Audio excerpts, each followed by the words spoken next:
it always comes back to my feelings, or I want to protect my friend's feelings. You've seen the internet change a lot. How do you think what do you think's been the biggest driver in the change in gaming culture since the first episode of RB and the Chief to today? The change of gaming culture. Because it's changed. Gaming culture has changed for sure. I think a desire to protect people's feelings, Ooh. because nobody wants to. There's, I think there's a lot of people who want to eliminate all types of pain from their lives, and they don't understand that human beings are. The term is anti-fragile. They're supposed to take a beating, so they get stronger. Basically, is what that means. And to just live an existence or try to live an existence where you don't experience any physical pain, emotional pain, is like you're not living in reality. And like, even if you did manage to pull it off, the minute you step outside and something bad does happen, you're not going to be prepared for it, you know? So Man. like like protecting people online, I think is in regard to gaming, that's sort of what I'm getting at there. Like making sure, because remember we were talking last time about like Call of Duty lobbies. Mhm. Like I used to like pray that I would get into the worst game in that regard because it was so fucking funny. And just I wouldn't even participate. I would just listen to it, just the shit talking. Sometimes I would throw it back, and that would be fun, you know. And then it get thrown back at me, and then it'd be like, "Oh, that's spicy, but hilarious."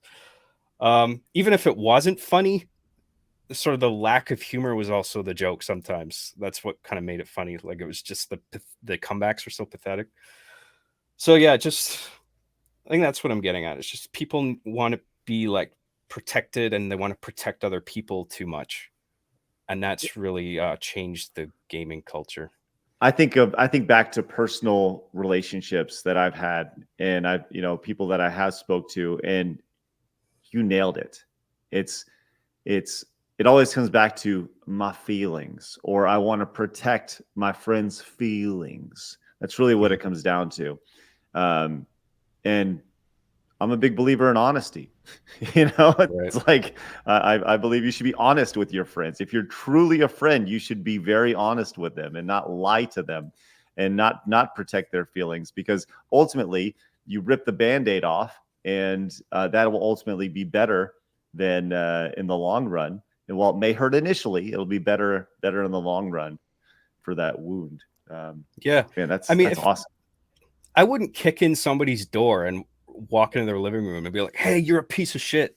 Like, and if when you put people online in a competitive gaming environment where people are like really trying to kill other players and losing, and they're getting robbed of that dopamine, they're gonna say some crazy shit sometimes, and it's just like it's that thing we were talking about with the girl. It's just sort of inviting trouble.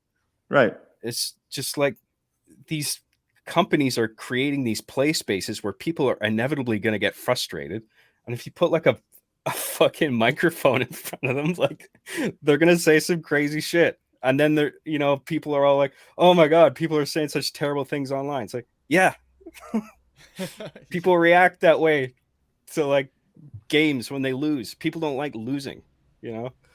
It's just Oh a no, neglect of words. human behavior and nature that pisses me off. Man. But what do you think about this? Leave us a comment down below. We read every single one of them. Also, make sure you hit the subscribe button, because you have found your home for common sense in the gaming and entertainment worlds.